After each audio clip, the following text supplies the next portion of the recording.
Hola, somos Torrefuerte y a continuación escucharemos al pastor Arturo Muro con el tema Unidad y Crecimiento. Esperamos que este mensaje sea de gran bendición para tu vida. Dios te bendiga. Buenos días, iglesia. Y buenos días también a los que nos están siguiendo en esta transmisión. Sean todos bienvenidos. Creo que todos podríamos estar de acuerdo que tenemos expectativas en la vida. Seas pequeño, seas adolescente, seas ya un adulto, tenemos expectativas. ¿Y qué es una expectativa? Es algo que yo espero que suceda, que tiene probabilidad de suceder. No es un sueño ahí, una ilusión que quizás, pues no, es algo que yo realmente espero que suceda. Eso es lo que es una expectativa. Y todos tenemos expectativas personales. Tenemos expectativas en cuanto a nuestro trabajo, expectativas laborales. Tenemos expectativas dentro de nuestra familia. Tenemos expectativas para con otras personas.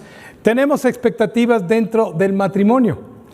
Quizás es en donde más se notan que hay choques en cuanto a lo que nosotros esperamos. Especialmente cuando tenemos a un nuevo matrimonio, uniendo dos personas que antes no habían vivido juntas, sí se conocían, pero no en la intimidad que se están conociendo como esposo y como esposa, y de repente empiezan a ver que se hablaron muchas cosas, aclararon muchas cosas antes del matrimonio, pero habían expectativas desconocidas de ambos que de vez en cuando entran en conflicto. Y es cuando vuelan las chispas, ¿no? Es cuando se siente la tensión. También podemos tener expectativas de parte de Dios.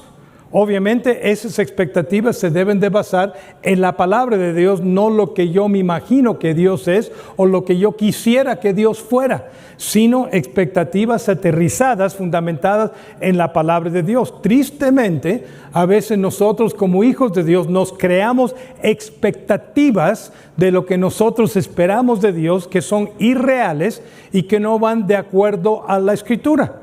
Por ejemplo, algunos creyentes, después de haber recibido a Cristo, esperan que siempre les vaya bien. Ahora que soy un hijo de Dios, que soy un hijo del Rey, ahora me debe de ir mejor. Económicamente me debe de ir mejor. En cuestión a mi salud me debe de ir mejor. Pero se olvida uno que eso no es lo que presenta la palabra de Dios. No hay promesas de parte de Dios que a cada uno de nosotros como parte de este mundo vamos a gozar siempre de abundancia material en nuestra vida, o que vamos a gozar siempre de salud en nuestra vida, llevándole a la conclusión lógica. Si eso fuera nuestra esperanza, que siempre estaríamos sanos, que no nos enfermaríamos, entonces, llevando la lógica a eso, ¿qué sucedería? Nadie moriría, nadie, porque no nos enfermamos, vamos a vivir para siempre. Pero desde el pecado de Adán y Eva entró la muerte, y realmente la expectativa hoy en día alrededor del mundo es que más o menos 120 es el límite de las personas más longevas, y esa es una de millones de personas que llegan a esas edades. Pero ¿qué tal las expectativas que tiene Dios de sus hijos? Que eso es lo que quiero tocar el día de hoy. ¿Qué espera Dios de mí? Esa es la serie que iniciamos unas semanas atrás, basándonos en el libro de Efesios. Les recomiendo que lean el libro de Efesios para ir siguiendo las diferentes prédicas a través de estas semanas, también ustedes en la transmisión, para que vean esta pregunta contestada a la luz del libro, la carta de Pablo a los Efesios. ¿Qué espera Dios de mí? Dios espera de mí que yo sea motivo para la alabanza de su gloria. Dios espera de mí que yo camine en las buenas obras que Él ha preparado de antemano para mí. Dios espera de mí que no me olvide de sus beneficios y sus bendiciones. Dios espera de mí que vivamos en la plenitud de Cristo. Ahora nos toca ver Efesios el capítulo 4, versículos 1 al 16. El texto no va a aparecer en pantalla, estamos usando una táctica diferente para que usted en su casa, ahí en la transmisión o aquí, busque en su Biblia físicamente o en su Biblia electrónica y usted mismo nos vaya siguiendo con sus ojos el texto. ¿Qué es lo que espera Dios de mí? en Efesios 4, versículos 1 al 16. La respuesta son dos palabras: unidad y crecimiento. Esa es la meta que Dios tiene para cada uno de nosotros como sus hijos, expresado en el versículo 13 de Efesios 4, que dice: que todos lleguemos a la unidad de la fe y del conocimiento del Hijo de Dios, a un varón perfecto a la medida de la estatura de la plenitud de Cristo. Es lo que Dios espera de nosotros. Quizás alguno de ustedes, inclusive años atrás, usó o alguien usó con usted un libro que se llamaba Hasta que todos lleguemos, que era un libro de discipulado básico basándose en este texto. Es lo que Dios espera de cada uno de sus hijos. Vamos a ir por partes. La primera parte: Dios espera de nosotros unidad. Efesios 4, versículos 1 al 6. Ese es el énfasis de estos 6 versículos. Específicamente el versículo 3 dice: solícitos, diligentes en guardar la unidad del Espíritu en el vínculo de paz. Dios espera de sus hijos, no en el mundo en general. Algún día habrá paz cuando Jesús regrese y establezca su reino milenial de paz, es cierto, pero Dios espera de sus hijos, Dios espera de sus iglesias locales que haya unidad. Y me voy a explicar en un momento cuál es esa unidad. Dios no pediría eso de nosotros si no fuera posible. Inclusive Jesús pidió esto en oración, y Jesús no pediría algo del Padre que no fuera posible. Ahí en Juan 17:11 dice: protégelos, Padre, con el poder de tu nombre, para que estén unidos como lo estamos nosotros. Si vemos el crecimiento de la iglesia, la extensión del reino de los cielos a través de los siglos, casi 2000 años de historia, no podemos decir al 100% que la iglesia ha gozado de unidad. Vergonzoso es la historia de la iglesia a través de los siglos. Y cuando digo la iglesia, es todas las diferentes denominaciones, las diferentes agrupaciones religiosas que nombran a Cristo como el Hijo de Dios y Salvador. A través de los tiempos no ha habido unidad. Hubo un suceso en el siglo XVI que se conoce como la Reforma Protestante, que inició en el año 1517 con las 95 tesis que Martín Lutero colgó en la puerta de la Catedral de Wittenberg en Alemania. Y ahí inició todo. Tristemente, con esto hubo gran crecimiento, un gran avivamiento, pero dentro de estos movimientos que surgieron en ese mismo siglo, hubo persecución los unos de los otros, porque no podían llegar a la misma conclusión o convicción en cuanto a ciertos temas de la Biblia. Salvación por gracia, por medio de la fe, eso no era un problema, pero otros temas no llegaron a un acuerdo y se persiguieron los unos a los otros. Hasta violencia hubo, y eso no terminó en el siglo XVI, todavía existe hoy en día, desafortunadamente. No es el que el Padre no haya escuchado esta oración del Hijo. Tampoco es debido a que el Padre ha fallado en guardar la unidad, porque nos encargó solícitos en guardar la unidad a nosotros. ¿Por qué no hay unidad? Hay dos razones principales por las cuales no ha habido siempre unidad, y son debido a factores humanos. El primero es que ha habido un mal entendimiento. Hemos tenido un mal concepto de lo que habla o pide esta unidad. Hemos pensado, cuando se habla de unidad, en este caso la oración de Jesús, como aquí en Efesios el capítulo 4 versículo 3, que eso significa que todos tenemos que estar bajo un mismo jefe humano, y todos tenemos que estar alineados tipo pirámide con ese jefe en la misma estructura eclesiástica. Bueno, eso ni existía en los días de Jesucristo, cuando Jesús oró esa oración. Eso no existía en los días del apóstol Pablo, cuando da esta instrucción a la iglesia. Estaban las iglesias en plural. Y sí es cierto que cuando se hablaba de una localidad, se hablaba de la iglesia en Éfeso para, en un sentido, describir todas las diferentes iglesias, casas, porque eran pequeñas en su mayoría, que se reunían en el nombre de Jesús en diferentes lugares, que tuvieran unidad, pero no tienen que estar en el mismo lugar, No tienen que estar haciendo las mismas cosas en la misma manera, no tienen que estar participando todos en esta actividad. Esa no es la unidad la cual está pidiendo Jesucristo. Y al mal entender eso, a veces nos criticamos los unos a los otros y decimos, no hay unidad. Entonces hay un evento eclesiástico en alguna ciudad y se le invita a las iglesias a ir y quizás unas no participan y ya están diciendo, mira, no tienen amor, no hay unidad. No, eso no es cierto. La clave para entender la unidad de la cual está orando Jesucristo y hablando el apóstol Pablo se encuentra aquí en esta oración de Juan 17:11. Cuando dice Jesucristo para que sean uno y después añade la frase así como nosotros. O sea que a través de esta comparación en la relación de Jesús con su Padre podemos descubrir el fundamento, la esencia de esa unidad. Y obviamente cuando estamos hablando de esa unidad entre Jesús y el Padre, no estamos hablando de su esencia de divinidad, porque esa no la podemos tener nosotros como seres humanos. ¿A qué se refiere entonces? Una unidad espiritual en propósito. Tenían la misma mente, la misma dirección, hablaban, se comunicaban. Esa es la unidad que Dios está hablando aquí. Para nosotros como sus hijos, que seamos uno como Jesús y el Padre son uno en espíritu y en propósito. No en una organización que cubre todas las iglesias de todo el mundo, no en la misma actividad que todos tenemos que participar, no haciendo las cosas de la misma manera que todo el mundo las hace, sino eso se nos hubiera pedido en las Escrituras y no se nos pide. Es una unidad en cuanto a la misión de la iglesia. ¿Qué es lo que nos une como creyentes en Cristo Jesús? Efesios el capítulo 4, versículos 2 al 6 nos da la respuesta. Dice ahí en el versículo 4, pues hay un solo cuerpo y un solo espíritu, tal como ustedes fueron llamados a una misma esperanza gloriosa para el futuro. Hay un solo Señor, una sola fe, un solo bautismo y un solo Dios y Padre de todos, quien está sobre todos y en todos y vive por medio de todos.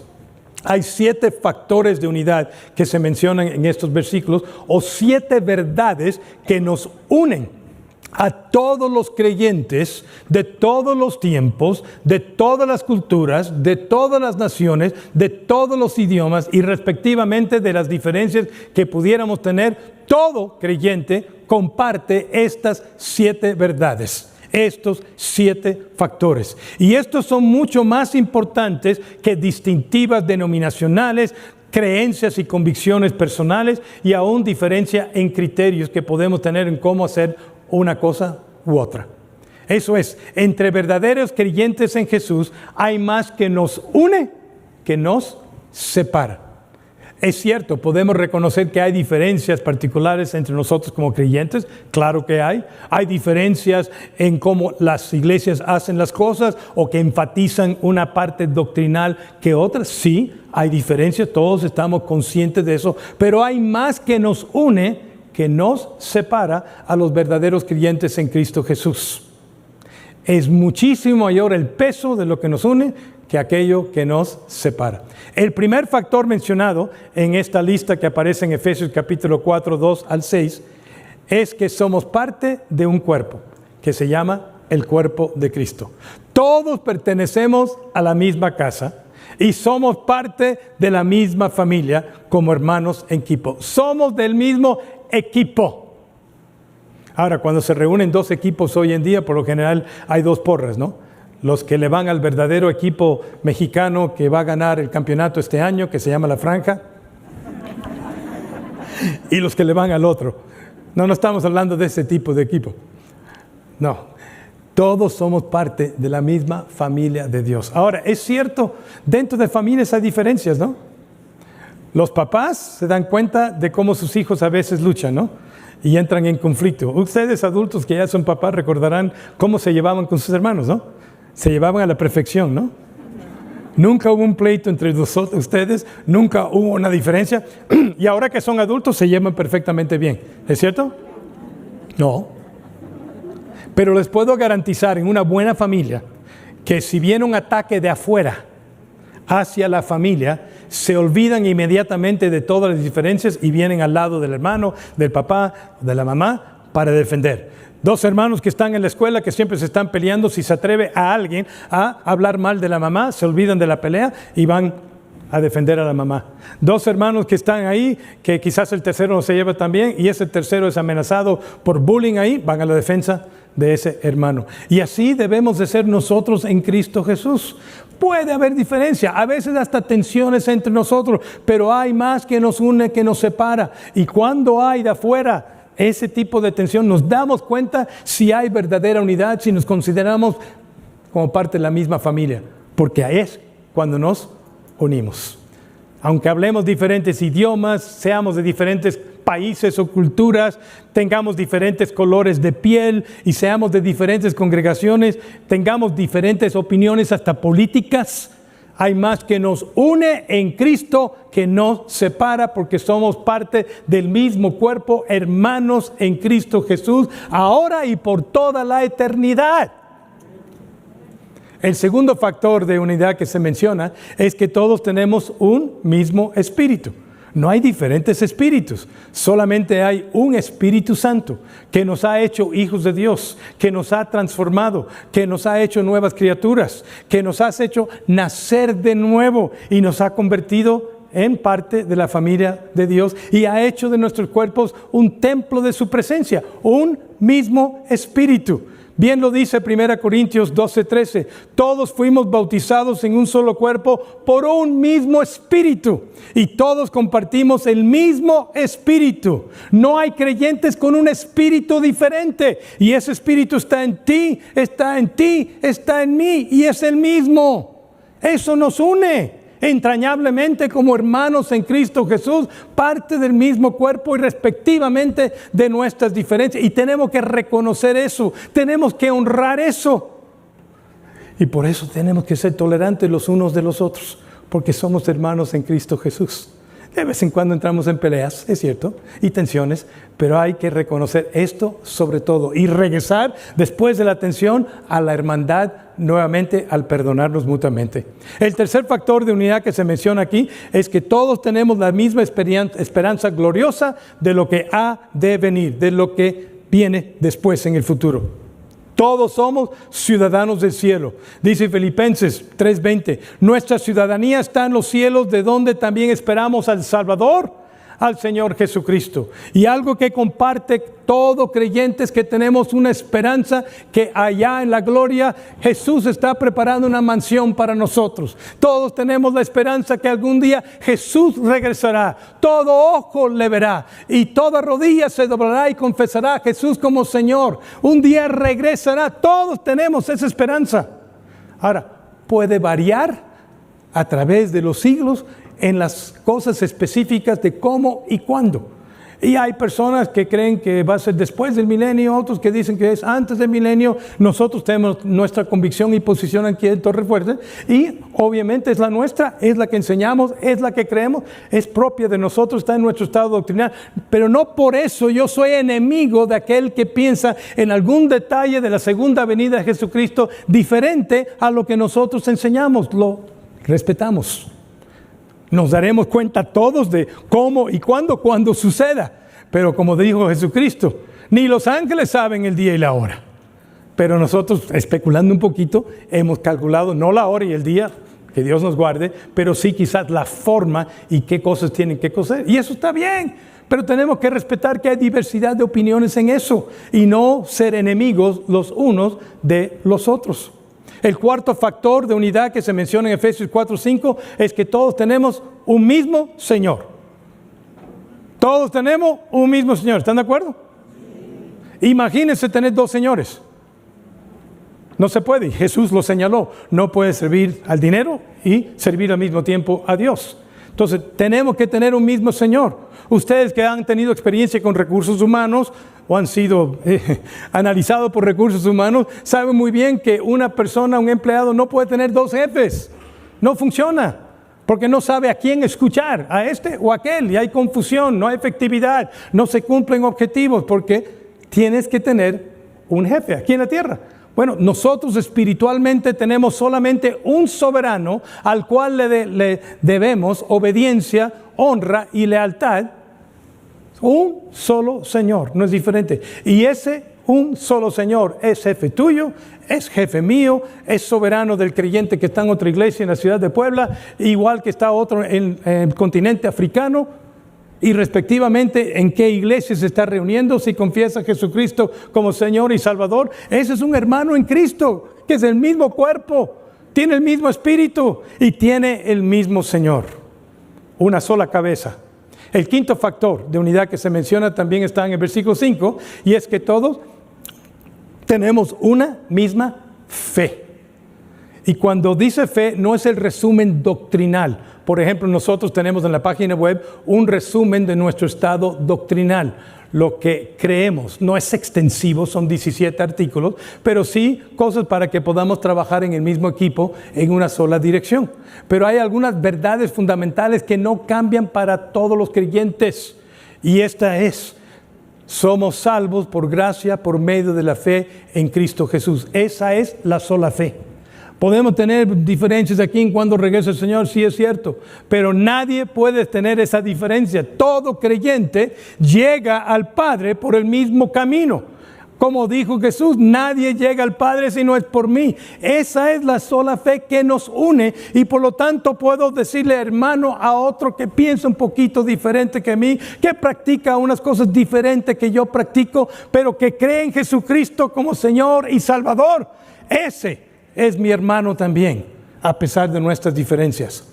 El sexto factor que se menciona aquí en Efesios 4:5 es que todo creyente ha confesado a Jesucristo como Señor públicamente a través del bautismo. Ahora sí van a estar cuestionando al pastor. A ver, pastor, recuerden cuando esto fue escrito. Fue escrito en el primer siglo. Solamente había un solo bautismo. Estoy hablando de bautismo en agua. No habían 2 o 3, había un solo bautismo. En mi opinión, ese era el de sumersión, cuando una persona confesaba públicamente a Jesús como Salvador. Porque era lo que se practicaba en las sinagogas para los prosélitos gentiles. Las sinagogas tenían bautisterios. Era lo que practicaba Juan el Bautista cuando fue al río Jordán y buscó un lugar de muchas aguas para bautizar. Entonces, creo eso. Sin embargo, a través de 2000 años de historia cristiana, eso se ha ido modificando, a tal manera que hoy en día hay diferentes tipos de bautismo. Estamos conscientes de eso, ¿no? Hay diferentes tipos de bautismo, hablando de las iglesias. Hay algunos que bautizan derramando agua. Hay otros que bautizan por aspersión. Hay otros que bautizan sumergiendo. Hay unos que bautizan bebés y otras que no bautizan bebés. Todos bautizan adultos. Entonces, ha habido a través de los años diferentes maneras de entender lo que esto significa y ha producido esto. Pero el hecho es que el bautismo es la profesión pública de fe en Cristo Jesús, que en el Nuevo Testamento era indispensable para ser reconocido como la comunidad. La comunidad de creyentes no reconocía a una persona que decía ser creyente si no había pasado por ese bautismo. Y eso les unía, porque declaraba a todos: yo soy parte de ustedes ahora, y después del bautismo lo abrazaban y todo, como hacemos nosotros cuando tenemos bautismos. Pero al mismo tiempo que hay ese factor, no debemos de estar en enemistad con aquellos que piensan un poquito diferente. Yo creo que si alguien llega al cielo y no fue bautizado por sumersión, quizás que fue bautizado por aspersión o por derramamiento de agua, no va a haber una señal en el cielo y dice: no puedes entrar, porque no lo hicieron como debe de hacerse. Yo creo que hubieran especificado mucho de eso. Y hay uno a lo menos que sabemos que entró al paraíso sin bautizarse. El ladrón que estaba al lado de Jesucristo nunca se bautizó. Entonces sabemos que eso no es lo que nos da entrada al cielo, el bautismo en agua. Pero sí es algo que el creyente debe de obedecer como de testimonio para que todos sepan que es cristiano. Entonces ese bautismo nos une. En mis días de seminarista, yo escogí un seminario que no era de agrado del pastor de mi iglesia de aquel entonces. Yo quería ir a uno cerca y él quería que yo fuera a uno más lejos, porque era ese el seminario donde él había estudiado. Y por lo tanto yo fui a un seminario presbiteriano. no estaba muy contento mi pastor con esa decisión de, te vas a convertir en presbiteriano y aquí tenemos esto, nosotros bautizamos así, ellos bautizan así. Fui. Y sí, las discusiones en la cafetería entre estudiantes, no con profesores, pero estudiantes, me estaba tratando de convencerme a mí, yo estaba tratando de convencerle a él de las posiciones en relación al bautismo y también segunda venida. Y lo que produjo eso fue que yo tuve que entrar a las Escrituras, estudiar las Escrituras y llegar a mi propia conclusión que he mantenido a través de 45 años. Y ustedes la conocen. Pero eso no significa que estoy peleado con los presbiterianos. 2 personas que tuvieron parte en la boda con mi esposa eran pastores, bueno, soy hoy en día pastores de iglesias presbiterianas. Piensan diferente un poquito acerca de la segunda venida, piensan diferente un poquito acerca de cómo bautizar, pero son mis hermanos en Cristo, los amo, eran parte de nuestra boda, me acompañaron por 4 años de seminario, trabajamos juntos en el mismo trabajo. Son mis hermanos en Cristo y después nos reímos de las batallas que tuvimos en la cafetería. Pero hay más que nos une que nos separa. Y número 7, el 7º factor, es que tenemos un mismo Dios y Padre que adoramos. No hay diferente. Solamente adoramos al Padre. Y así nos enseñó Jesucristo a orar. Padre nuestro que estás en los cielos. Y esa oración es la más famosa de todo el Nuevo Testamento. En algunos lugares quizás se repite muchas veces, que nos pide Dios que no tengamos vanas repeticiones, en otros nada más se repite de vez en cuando. Es una oración que se puede orar, nosotros la podemos repetir, porque tenía la intención y el propósito de enseñar a los discípulos cómo orar. No que se debe orar así siempre, pero este es el patrón. Dirígete, Padre nuestro, que estás en los cielos. Estos 7 factores en común que compartimos todo verdadero creyente nos une en una forma entrañable a pesar de nuestras diferencias. Eso lo compartimos todo y esa es la unidad de la cual habló Jesús y esa es la unidad de la cual habló Pablo, que hay que respetar, hay que amar, hay que tolerar. Bueno, mal entendimiento es la primera razón por la cual no hay entendidad, porque se exige cosas que no tienen que ver con la unidad. La segunda, la inmadurez del creyente. Esa es una segunda razón por la cual no hemos tenido la unidad que debemos de gozar, por nuestras debilidades y nuestras deficiencias como seres humanos y nuestros pecados, nuestra falta de entrega y esmero, nuestra resistencia. Por eso nos exhorta el apóstol Pablo en Efesios 4:2 en la siguiente manera. Diríjense ahí la vista a sus Biblias, por favor. Sean siempre humildes, no arrogantes, que piensan que lo saben todo. Sean siempre humildes y amables. Sean pacientes unos con otros y tolérense las faltas de amor. Vamos a fallarnos. Hagan todo lo posible por mantenerse unidos en el Espíritu y enlazados mediante la paz. En conclusión de esta parte, sin dejar nuestras distintivas y convicciones personales, creo que debemos de practicar lo que dijo uno de los ancianos siglos atrás, que se llama San Agustín. Debemos de practicar unidad en lo esencial, libertad en lo accidental y en todo caridad. Y creo que esto se debe tomar seriamente en cuenta, especialmente cuando hay diferencias con otros que están fuera de Torrefuerte, con otras iglesias y aún entre nosotros que puede haber alguna diferencia que otra. Número 2, ¿qué es lo que espera Dios de mí? No solamente unidad, sino crecimiento. Versículos 11 al 16 hablan de edificación y crecimiento. Dice el versículo 15, crezcamos en todo en aquel que es la cabeza, esto es Cristo, de quien todo el cuerpo bien concertado y unido entre sí por todas las coyunturas que se ayudan mutuamente, según la actividad propia de cada miembro, recibe su crecimiento para ir edificándose en amor. 2 veces se menciona en estos versículos el concepto de crecimiento, una vez en el versículo 15 y la segunda vez en el versículo 16. Y en el versículo 15, como se nos da una instrucción tipo mandato, crezcamos, crezcan. Eso es, cada creyente tiene la responsabilidad de su crecimiento personal espiritual. Es lo que Dios espera de ti y lo que espera de mí. Que crezcas en conocimiento, que crezcas también en madurez cristiana. Que crezcas en conjunto con los demás hermanos en Cristo. ¿Quién es el responsable de tu crecimiento espiritual? Tú. ¿Quién es el responsable de mi crecimiento espiritual? Yo. ¿Hay otros factores que nos ayudan y nos apoyan para que crezcamos personalmente? Claro que sí. Ahora, un crecimiento físico depende de varios factores, ¿no? A lo menos 2 de los más importantes es alimentación y genética. Pero ¿qué sucede si uno tiene un bebé que no está añadiendo kilos y no está creciendo en centímetros?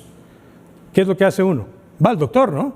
Inmediatamente acude al doctor porque el bebé no está creciendo, y lo que es correcto para un bebé y nuestra expectativa como padre es que crezca, y si no crece vamos a buscar qué hacer, qué doctor, qué cosa hacer para asegurar que tenga un crecimiento saludable. Y es lo que Dios espera de nosotros, crecimiento. Nacemos de nuevo. ¿Qué somos cuando nacemos físicamente? Bebés. Los bebés están muy limitados, ¿no? No se pueden alimentar, no se pueden cambiar los seres humanos. Alguien tiene que alimentarlos, no puede ir a buscar trabajo, está limitado. Entonces alguien tiene que venir al lado y ayudar, pero tiene que crecer. Bueno, cuando nosotros nacemos de nuevo, somos bebés en Cristo Jesús. Y Dios va a poner a nuestro lado personas para ayudarnos a crecer. Pero la responsabilidad de crecer es nuestra, es tuya y es mía. Hebreos 5:12 dice lo siguiente: hace tanto que son creyentes que ya deberían estar enseñando a otros. Eso es, ha pasado mucho tiempo y estas personas a las cuales se le estaba escribiendo esta carta, algunos de ellos ya llevaban años, un buen tiempo de ser creyentes, pero en vez de ser creyentes maduros para servir y enseñar a otros en su caminar espiritual, no podían hacerlo por su inmadurez, no habían crecido.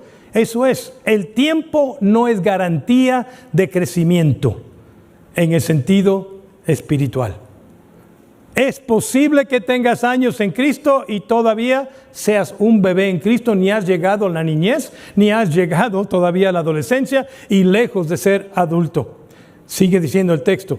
En cambio, necesitan que alguien vuelva a enseñar las cosas básicas de la palabra de Dios. Son como niños pequeños que necesitan leche y no pueden comer alimento sólido, pues el que se alimenta de leche sigue siendo bebé y no sabe cómo hacer lo correcto, porque el alimento sólido es para los maduros, los que a fuerza de práctica están capacitados para distinguir entre lo bueno y lo malo. Necesitamos esforzarnos para crecer espiritualmente, necesitamos ser diligentes en buscar maneras de crecer. Tenemos que ser quizás hasta proactivos, porque es tu responsabilidad y la mía, que crezcas en conocimiento y que crezcas en madurez. Voy a decir esto con mucho cariño: no le culpes al maestro de la escuela dominical si tú no estás creciendo. No le culpes al pastor si no estás creciendo. Cada uno tiene su responsabilidad de enseñar bien o predicar bien, es cierto, pero no le culpas a él. El maestro de la escuela dominical, en nuestra iglesia es Escuela de Desarrollo Cristiano. Ya estoy regresando a mis años atrás. El maestro de la Escuela de Desarrollo no te puede hacer crecer. Te puede instruir, te puede enseñar, pero no te puede hacer creer. El pastor, con tan buen predicador que sea exponiendo la palabra de Dios, no te puede hacer crecer. Te puede enseñar, te puede instruir, te puede exhortar, pero tú tienes que tomar esa enseñanza, tú tienes que tomar esa exhortación y aplicarla a tu vida para corregir, para crecer espiritualmente y llegar a la madurez. Pero Dios no nos ha dejado solos en este proceso de crecimiento.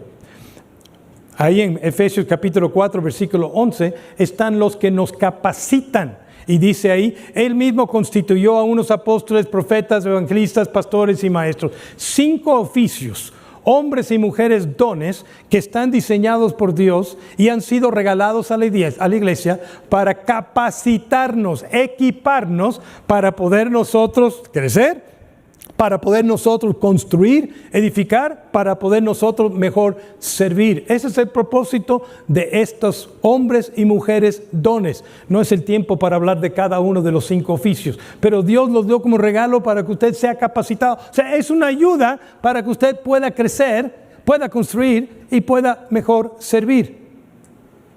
Igual que debes de ser diligente en guardar la unidad del Espíritu, debes de ser diligente en buscar crecer espiritualmente. ¿Cuándo termina esta preparación de parte de estos hombres y mujeres dones? Efesios 4:13, otra vez, la meta final. Este proceso, estoy leyendo de Nueva Traducción Viviente, este proceso continuará hasta que todos alcancemos tal unidad en nuestra fe y conocimiento del Hijo de Dios, que seamos maduros en el Señor, es decir, hasta que lleguemos a la plena y completa medida de Cristo. También es cierto que debemos ayudarnos mutuamente al crecer, por eso estamos en un cuerpo de Cristo. Debemos exhortarnos los unos a los otros, orar. Todas esas expresiones es para que nos ayudamos mutuamente a crecer, pero al fin y al cabo la responsabilidad de crecer es la tuya. Nadie te puede obligar a crecer espiritualmente. Te pueden exhortar y te pueden enseñar, pero tú eres el que toma las decisiones, tú eres el que lleva esas instrucciones a la práctica. No te puedes excusar y culpar a otro. Ahora, ¿cómo sabemos que hemos llegado a madurez? No a la perfección, porque nadie es perfecto. Nadie puede decir no tengo pecado. Pero cuando dice aquí perfecto es completo, maduro. ¿Cómo sabemos? Puedo sugerir de 3 maneras rápidas. La primera, ¿cómo manejas las circunstancias adversas en tu vida? Una cosa es cuando todas las cosas van bien, pero cuando las cosas van mal, demanda mucho más de nosotros. Y cómo nos comportamos, nuestras actitudes y lo que hacemos cuando estamos navegando por una tormenta muy negra en nuestras vidas, habla mucho de nuestra madurez. Nos puede manifestar que seguimos siendo niños por nuestras actitudes, o nos puede mostrar que somos maduros en Cristo Jesús y estamos resistiendo la tormenta. Una segunda manera en la cual podemos saber si hemos llegado a la madurez es la manera en la cual manejamos el conflicto, las diferencias, cómo nos conllevamos con los demás. En otras palabras, inteligencia emocional. Eso también es una gran medida de nuestra madurez, pero la que nos concierne está en el texto aquí, en el versículo 14. ¿Cómo sabemos si hemos madurado en nuestra fe? Es si hemos crecido y nuestra fe es firme en nuestras creencias y convicciones. Dice Efesios 4:14. Entonces ya no seremos inmaduros como los niños, no seremos arrastrados de un lado a otro ni empujados por cualquier corriente de nuevas enseñanzas. No nos dejaremos llevar por personas que intenten engañarnos con mentiras tan hábiles que parezcan la verdad. Y hoy en día necesitamos ese tipo de madurez. Hoy en día jóvenes, milenio para abajo, necesitan ese tipo de madurez. Porque se están manejando unas corrientes, unas presiones, unas decisiones, una cultura, una sociedad que es casi antagónica a los valores y a las creencias de la palabra de Dios. Y ustedes tienen que manejar toda esta tormenta de presiones que vienen sobre ustedes para moldearse al siglo o a la cultura en vez de ser transformado por la palabra de Dios. No somos exentos las generaciones arriba de milenio. Pero si yo fuera un joven hoy en día, estaría asustado. Tengo un hijo de 24 años y sé las presiones que hay. Y son mayores todavía que habían para nosotros cuando teníamos esa edad. Entonces, una manera que se muestra que somos maduros en Cristo es que resistimos todo eso. Y más hoy en día, cuando tienen acceso a tanta información que no teníamos nosotros los que vivimos antes de que existiera un internet. Por todos los lados son bombardeados. Pueden investigar en internet y ver 10,000, 15,000, 20,000 artículos sobre un concepto o millones, dependiendo del tema que están buscando. ¿Y cómo saber cuál es correcto y cuál es incorrecto? No por el famoso que lo escribió, tan famoso que sea, o porque es convincente, porque si es un video es muy carismático en el sentido de su predicación y su personalidad, sino uno tiene que estar arraigados en las Escrituras y regresar ahí. Ahí tiene que estar. Si esto no va de acuerdo con la palabra de Dios, no importa quién me lo diga, no importa qué tanta presión me ejercen, yo voy a seguir la palabra de Dios. Y eso nos puede costar. Les puede costar a ustedes cuando tomen ese tipo de decisión. Les puede costar popularidad, les puede costar hasta un trabajo, les puede costar en muchas diferentes maneras, hasta con la misma familia a veces, porque la presión es moldearnos a eso.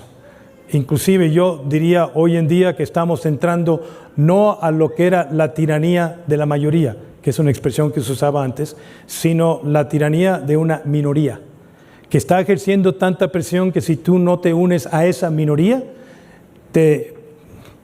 no sé cómo, pero te critican, te evidencian en todas las redes sociales, en la escuela, en el negocio. Si no estás con nosotros, estás en contra de nosotros. Y muchas personas se doblegan ante esa presión y se unen a lo que saben que es incorrecto porque dicen, no, si no me van a destruir en las redes sociales, me van a destruir mi reputación. O sea, si hay un precio que tenemos que pagar, pero ahí es cuando se nota la madurez. Terminado en el versículo 15. En cambio, hablaremos la verdad con amor y así creceremos en todo sentido hasta parecernos más y más a Cristo. En conclusión, ahora sí en conclusión. ¿Qué es lo que Dios espera de mí? Unidad y crecimiento. Que sea yo diligente tanto en guardar la unidad como crecer espiritualmente. Y saben ustedes que igual que en una familia y casa que se une cuando es atacada, así es como ha habido a veces periodos de gran unidad a través de los siglos en la iglesia de Cristo. Cuando ha sido perseguida la iglesia, se olvidan de las diferencias que no son tan importantes y reconocen que hay mucho más que los une y se unen en oración, se unen para protegerse los unos a los otros ante la amenaza. Lean la historia y se darán cuenta de esos tiempos. No fueron nada fácil, pero produjo gran unidad. Entonces pongamos a un lado esas diferencias que nos separan, reconociéndolas, tolerándolas y concentremos, enfaticemos lo que nos une. ¿Qué es lo que Dios espera de mí? Unidad y crecimiento espiritual. Termino con ese texto, 2 Pedro 3:18. Creced en la gracia y el conocimiento de nuestro Señor y Salvador Jesucristo. Entonces, para aterrizar, ¿qué no estás haciendo que sabes bien que debes de hacer para crecer espiritualmente? ¿Qué cosas tienes que eliminar de tu vida que son una barrera y que están deteniendo tu crecimiento?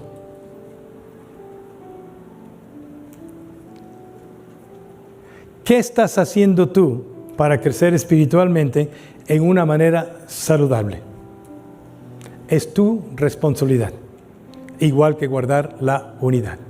Padre, te damos gracias por tu palabra. Y como siempre, Señor, pedimos que tu Santo Espíritu se mueva en los corazones de los presentes en este auditorio, como aquellos que nos están viendo a través de esta transmisión, para producir en ellos un espíritu de unidad, para darles fortaleza, para guardar la unidad, para darles sabiduría, humildad, para reconocer diferencias, pero enfatizar lo que nos une en Cristo Jesús. Igualmente, ayúdanos a crecer, a no ser niños que necesitan leche, sino de ser creyentes, hijos tuyos maduros, que pueden tomar leche, pueden comer carne y pueden enseñar y pueden ser ejemplo para los demás, especialmente en tiempos difíciles. Te lo pedimos en el nombre de Cristo Jesús. Amén.